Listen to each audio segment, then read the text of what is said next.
All right, so we're diving deep into rank and rent websites, especially for 2025. Hmm. After Google really flipped the script back in December 2024, we've got a bunch of sources to unpack here. Of course, by this SEO guy, Willie Crawford, some DIY directory tutorials that look pretty interesting, and just a ton of different perspectives on local SEO strategy for the coming year. Yeah, and it's interesting, even though all these sources are kind of coming from different places, they all seem to be kind of like bracing themselves, like waiting to see what's going to happen because of those Google changes.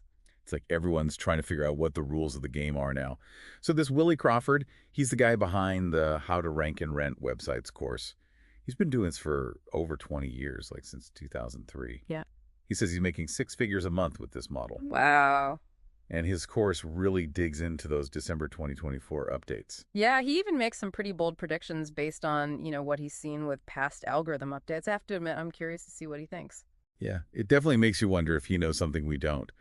But just to back up a bit for anyone who's new to this, can you explain what rank and rent actually means? So imagine you're like a landlord, but instead of renting out apartments or houses, you're renting websites. You build a website, you get it to show up high on Google, and then you rent it to businesses in your area, local businesses who are trying to get more customers. Okay, so instead of collecting rent checks from, some tenant, you're getting paid for sending leads to a plumber or a dentist or whoever. Exactly. That's pretty cool. How's that different from affiliate marketing? Well, with affiliate marketing, you're usually getting a cut of each sale that you make. With rank and rent, you're charging like a flat fee just for access to all the traffic and leads that are coming to your website.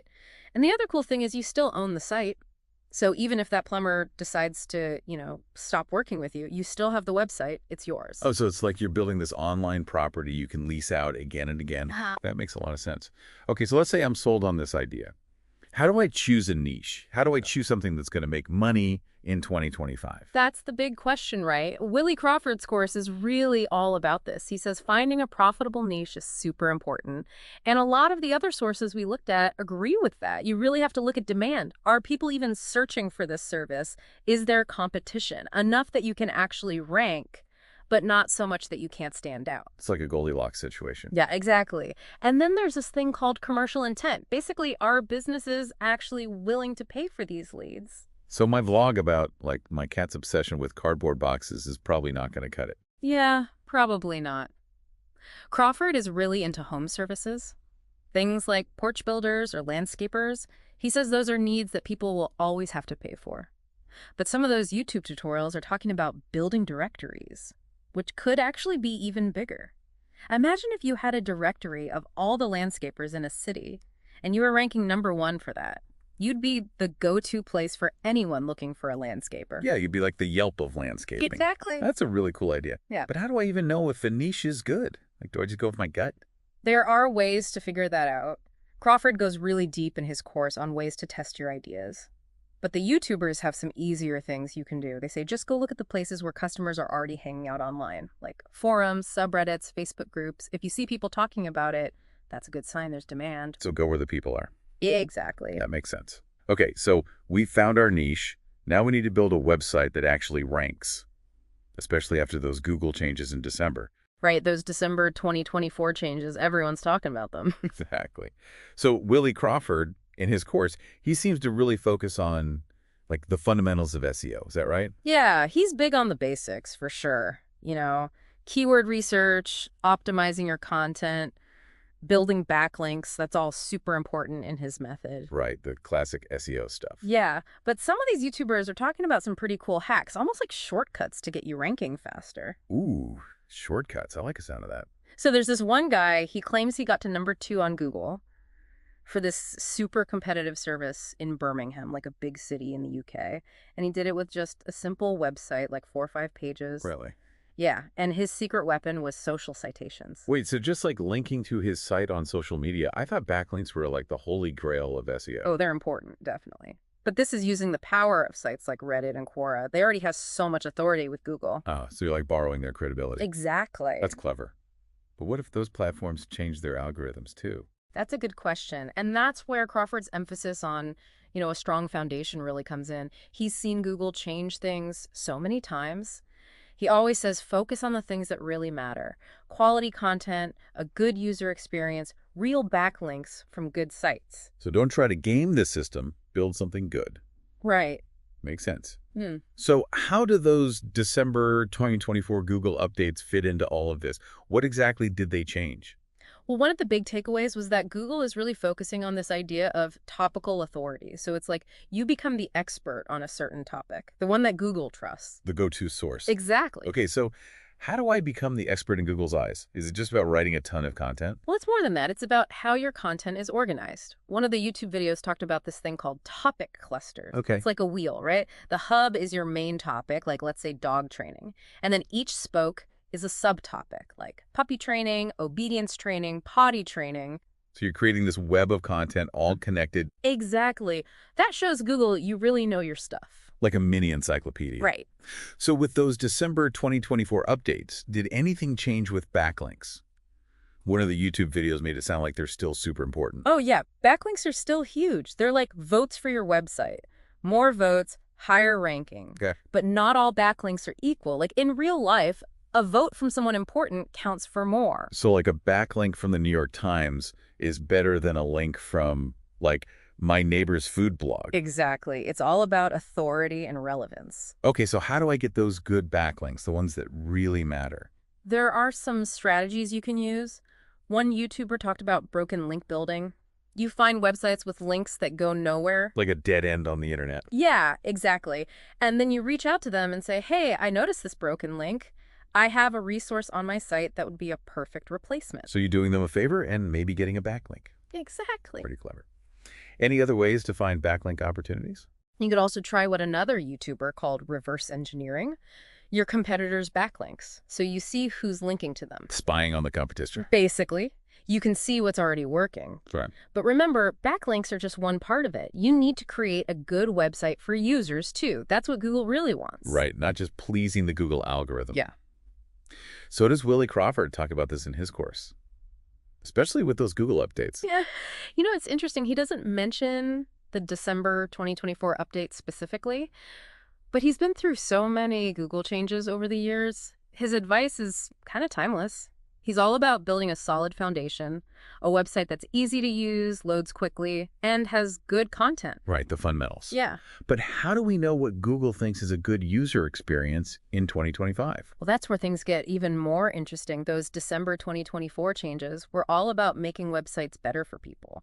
And one way they're doing that is by focusing on speed. No one likes a slow website, right? Oh my gosh, no. I've abandoned so many online shopping carts because the website was taking forever. Exactly. And Google knows that.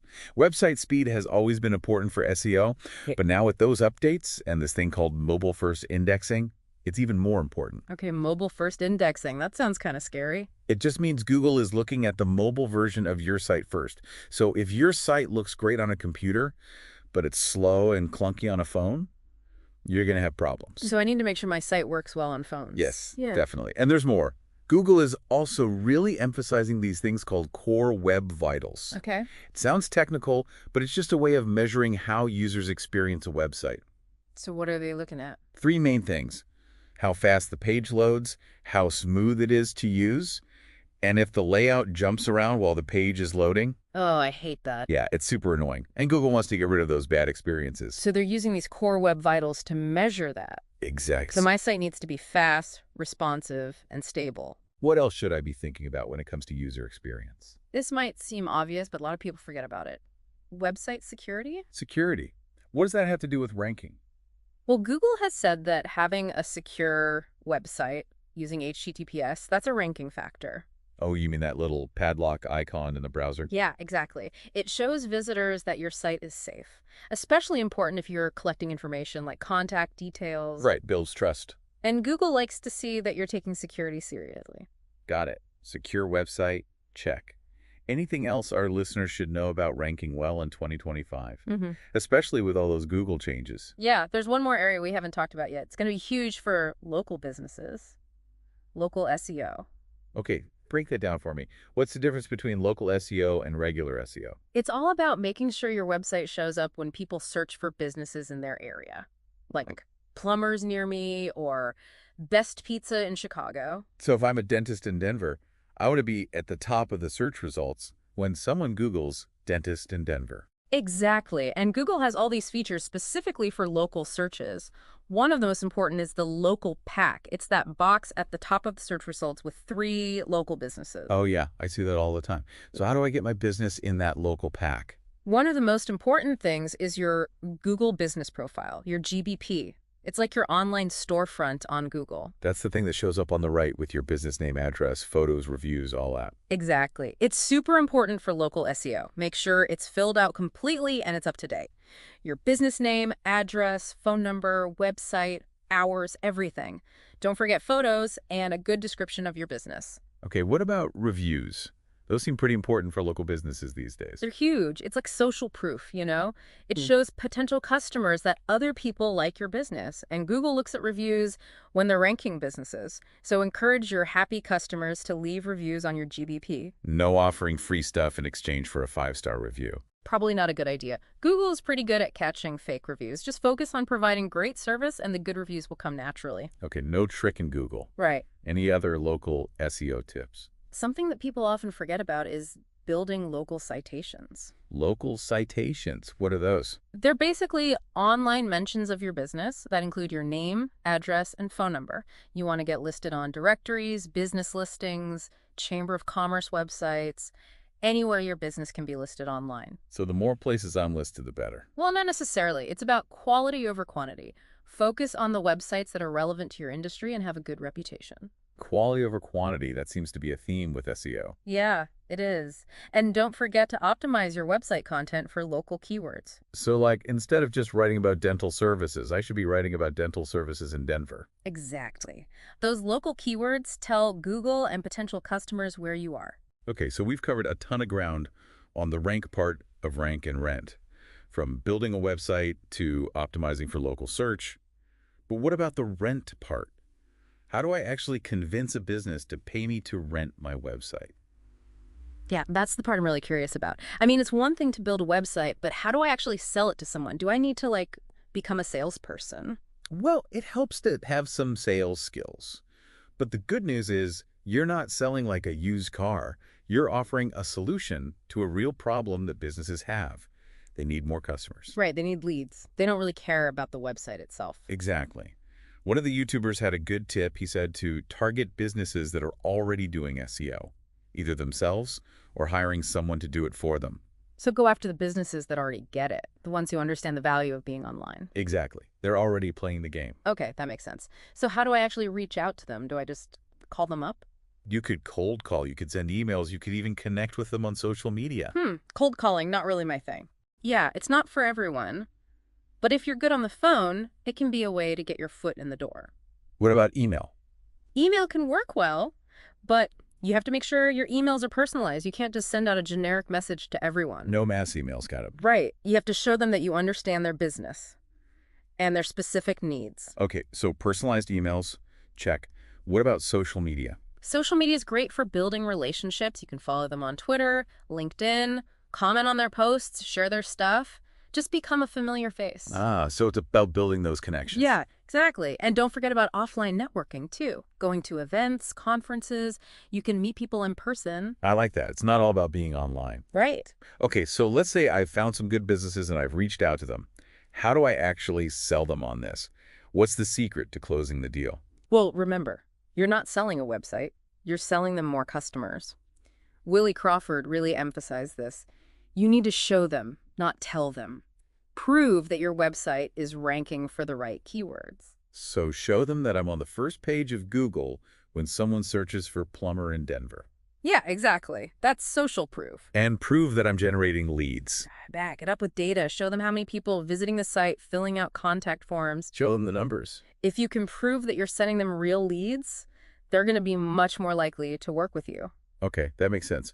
What about pricing? How do I know how much to charge? That's where you need to do some research. Look at the niche, the competition, the quality of the leads. So a website that's ranking for a really popular keyword in a big city, that's going to cost more than a website for a less competitive keyword in a small town? Yeah, supply and demand. Basic economics. And there are different ways you can charge. You can do a flat monthly fee, a per lead fee, even a percentage of the revenue they make from your leads. That revenue sharing model sounds interesting. It can work well, but you need to be transparent about how you track everything. The key is finding something that's fair for both you and the client. Right, a win-win. What about contracts? Should I have them sign something? Yeah, definitely. A contract protects both of you. It makes sure everyone knows what to expect. Good idea. Anything else our listeners should know about renting out their websites? One more thing, Willie Crawford talks a lot about ongoing support. Don't just build the website and disappear. So it's not just set it and forget it. No, you need to stay involved, check in with your clients, make sure they're happy, keep an eye on the website, make updates. It's a partnership, not just a one-time transaction. Yeah, building those relationships is important. Absolutely. Wow, this has been a really great deep dive. We've covered so much. Choosing a niche, building a website, dealing with Google's changes, even making those sales. So what are your final takeaways for someone who wants to get started with rank and rent? The most important thing is to just start. Pick a niche, build a website, try things out. Don't overthink it. Exactly. And remember, Google is always changing, so you have to be flexible. Don't be afraid to experiment. Test, learn, adapt. Right. And don't get discouraged if it takes time. Building a business takes work. Rome wasn't built in a day. Exactly. Yeah. And I would also say, focus on building relationships. This is a business about helping other businesses grow. I love that, creating win-win situations. Yeah. So we've been talking about renting websites. Yeah. But what if you could apply these same ideas to ranking products on Amazon or Etsy? Could you rent high-ranking product listings to e-commerce sellers? It's something to think about. Thanks for joining us, and happy ranking.